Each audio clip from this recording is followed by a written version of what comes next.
Welcome to the podcast. If you'd like to listen to an ad-free version of this episode and all of our episodes, then search True Crime Today Premium Plus on Apple Podcasts and press subscribe. That's our premium channel where all of our ad-free and advanced episodes live, all in one place. True Crime Today Premium Plus. Search it on Apple Podcasts and press subscribe. Even try it for 3 days free. Their last breath was taken, but the mystery remains. This is Hidden Killers with Tony Brueski, featuring psychotherapist and author Shavaun Scott. There's a problem in Stoughton, Massachusetts. There's a problem in Canton, Massachusetts, with the police department, or at least there was. I'm going to say there probably still is, because you get rid of one, you don't get rid of all of it. I think there's just like some of the cancer cells have been removed. We're talking about the case of Sandra Birchmore. This is the young woman, died at 23 years old. However, started being groomed at 12 by some of the officers. William Farwell, who was an officer for the Police Explorers program. William Farwell, Sandra Birchmore indicate they had a sexual encounter 22 days before her death. He's the brother of Matthew Farwell. Matthew, the one that has actually been charged with the murder of Sandra Birchmore. We have two twin brothers who basically, for many years, been with this person. The argument against William was, or is right now, well, if it was of age and it wasn't rape, then it was a consenting relationship.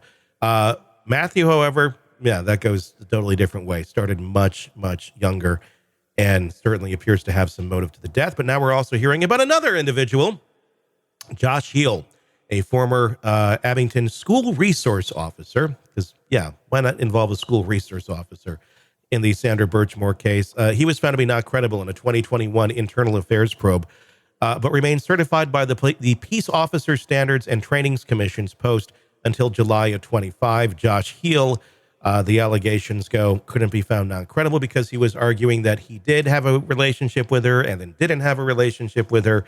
It turns out he does claim that there was a relationship there, but when she was of age, lots of people all seeming to look at this very vulnerable young woman as free access for their sexual desires, it seems, and all within the police department. I mean, what do you make of this, Shavaun?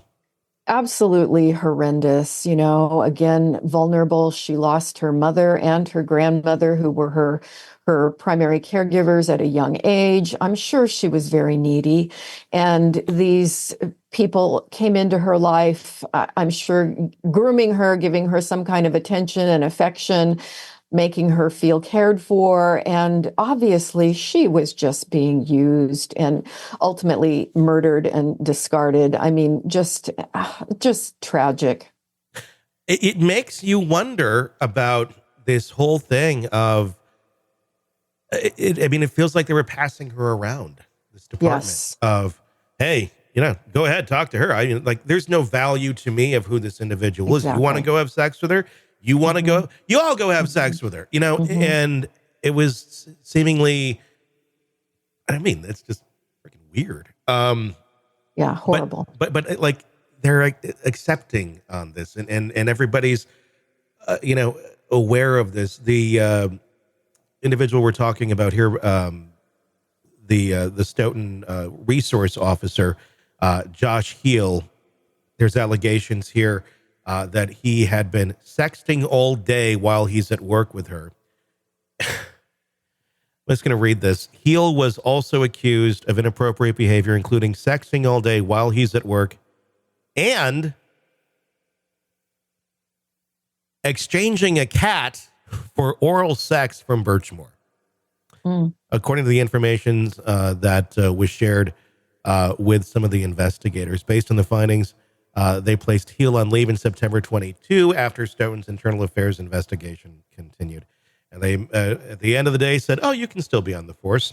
Give a cat for oral sex, too. Yeah, cats for sex is seemingly what was shared here. one people, of course, are going to argue, well, she's an adult. How did she not, know better? She could have broken it off at any time. I don't think that that's necessarily how one minds work when you've been groomed since the age of 12. Exactly. Yeah, vulnerable is an understatement for that kind of behavior, and it's just horrifying on every level. This institutional acceptance of basically, sexually offending, sexual abuse. I mean, the other thing that always jumps out at me, she was only 4'10" tall, and one of these guys was 6'4", and just that visual of this very childlike young girl and then young woman being abused in that way by these guys is just sickening. It makes you wonder, how common is this with these officers? Is this so? I mean, what do you think? I mean, is this rare that likely that, they have this one girl that they're passing around, or is this kind of likely, hey, we got another one type thing where it's just common? I mean, this is pure speculation, but what does this sort of stuff happen in a vacuum with individuals like this? Because they seem to be all just like gung ho and ready to go with it. I can't say I have ever personally heard of another case like this, but it's again nauseating to think that you can get groups of people in law enforcement who all think this way and who validate this kind of behavior. And as you and I have spoken about regularly, we need to look really closely at people that we put in law enforcement, and ethics needs to be, the number one concern. Yeah.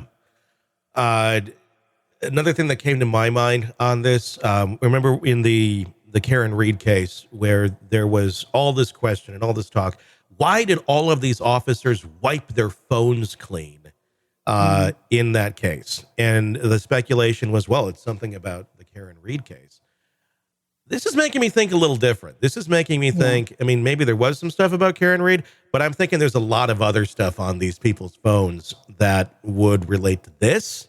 And God knows what else. And they were able to get away with this sort of stuff for so long. And now suddenly there's the microscope and everybody's going to be looking at that phone. I'm thinking there's a bigger reason here as to why they wiped their phones the way that they did. Yeah, that's awfully suspicious, isn't it? Whenever you get anybody wiping their phones, you have to wonder why. Multiple officers simultaneously wiping their phones. Yeah. And that's what we actually have. Does not go in any direction towards confidence in these officers' statements or accountability for any of it. It's getting darker. It's creepy. But hopefully the truth just continues to rise to the top. Yeah.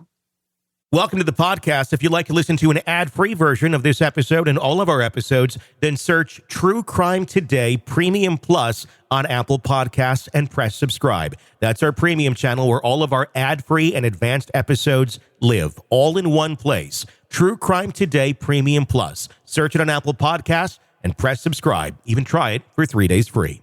You're neck deep in a dark, twisted tale, and just as the tension peaks, bam, a commercial about some miracle diet pill breaks the spell. It's like finding a fly in your soup after the first bite. But here's the fix. True Crime Today Premium Plus on Apple Podcasts. You get to enjoy your crime stories without the junk. Ad-free episodes, extended interviews that go beyond the surface, and early access to all the gruesome details. It's like swapping out a can of cheap beer for a glass of fine whiskey. So search for True Crime Today Premium Plus on Apple Podcasts. Subscribe and keep the darkness flowing uninterrupted.